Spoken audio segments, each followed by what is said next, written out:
Hello दोस्तों, नमस्ते। आज हम बात करेंगे डाबर के बारे में, जो कि साइकिल से आयुर्वेदिक दवाई बेचा करते थे और वो आज करोड़ों का मालिक है। वो कैसे, चलो शुरू करते हैं। कोलकाता के बर्मन परिवार में एक वैद्य थे, डॉक्टर एस के बर्मन। डाबर कंपनी बनाने से पहले अपनी छोटी सी एक क्लिनिक में वे आयुर्वेदिक तरीके से मरीजों का इलाज किया करते थे और उन्हें आयुर्वेदिक दवाई बनाने का भी शौक था। उन दिनों हैजा और मलेरिया जैसी बीमारियों का प्रकोप था। बर्मन इन बीमारियों की दवाइयां बनाने में लगे रहते थे। लोग उन्हें प्यार से डॉक्टर भी बुलाया करते थे। कहते थे कि उन दौरान उन्होंने आयुर्वेदिक में लोगों का खूब भरोसा था, मतलब उस पर खूब भरोसा था। बर्मन की दवाई सस्ती भी होती और कारगर भी होती। उनकी दवा से बहुत सारे मरीज ठीक होने लगे थे। एक समय तो उन्हें साइकिल से भी दवाइयां बेची।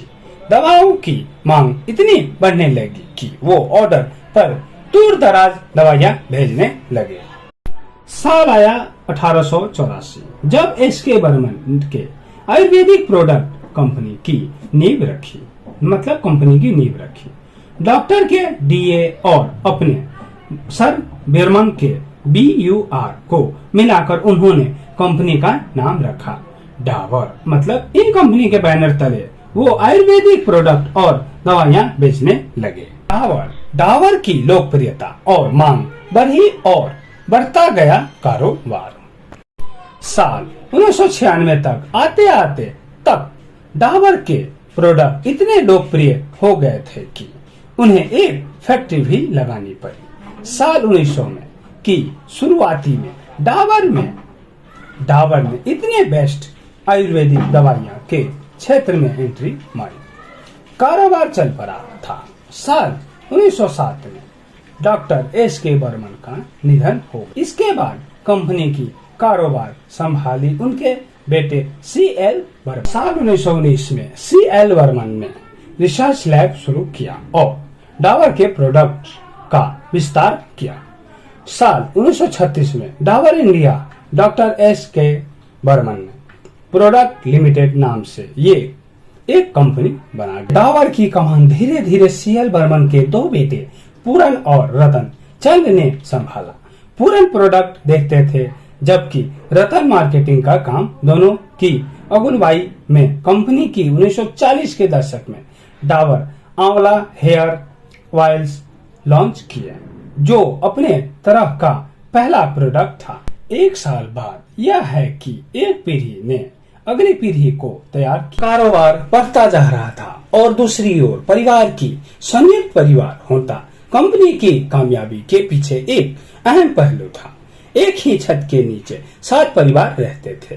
खाना पीना सोना होता था और अक्सर व्यवसाय बढ़ाने के तरीकों पर चर्चा भी होती। इस तरह एक पीढ़ी ने अगली पीढ़ी को तैयार किया। कोलकाता में डाबर का कारोबार ठीक चल रहा, लेकिन 1960 के दशक के अंत में पश्चिम बंगाल में शुरू हुई नक्सली आंदोलन के कारण सामाजिक राजनीति उथल पुथल के बीच उद्योग धंधे प्रभावित होने लगे। ट्रेड यूनियन के क्रांतिकारी के बीच भारतीय state bank of Birla group जैसी कई कंपनियां ने अपनी मुख्य ट्रांसफर कर लिया। बर्मन फैमिली ने भी दिल्ली को अपना ठिकाना बनाया। 1972 से डाबर का कामयाबी दिल्ली से चलने लगी। साल 1994 में डाबर ने IPO लेकर आया। कंपनी पर भरोसे के चलते इसका IPO 21 गुना ज्यादा सब्सक्राइब हुआ। 1996 में company health care, family products और आयुर्वेदिक प्रोडक्ट्स 3 हिस्सों में बटी। 1998 में पहली बार बर्मन फैमिली से बाहर कंपनी की कमान प्रोफेशनल के हाथ में जैसे सौंपी गई और 2 साल बाद ही बर्मन 2000 में कंपनी का टर्नओवर 1000 करोड़ रुपए से पार पहुंच गया। ये बहुत अच्छी बात थी। 21वीं सदी में अधिग्रहण का दौर। डाबर इंडिया का विस्तार 21वीं सदी में काफी तेजी से हुआ। कंपनी ने धड़ाधड़ कई अधिग्रहण भी किए और अपने शेयर होल्डर को मालामाल भी किया। 2005 में 143 करोड़ रुपए में बलसारा का भी अधिग्रहण किया। फिर 2008 में फेम का भी अधिग्रहण किया। दोनों ही अपने अपने सेक्टर की लीडर कंपनियां रही है। और फिर 2010 में इसने पहली बार विदेशी कंपनी का अधिग्रहण किया। कंपनी ने तुर्की की leading personal care product company Howie combo cosmetic group को $69 मिलियन में खरीद के सबको चौंकाने वाली बात कर और अपने नए प्रमुख ब्रांड च्यवनप्राश, हनी टच, पुनीन हरा, लाल तेल, Dabur Amla, red post, real juice और वाटिका सेगमेंट में कंपनी ने कई नए प्रोडक्ट लॉन्च किए। बीते वर्ष 2023 में कंपनी की बिक्री 5.9% बढ़कर 11,52,979 करोड़ रुपए हो गया।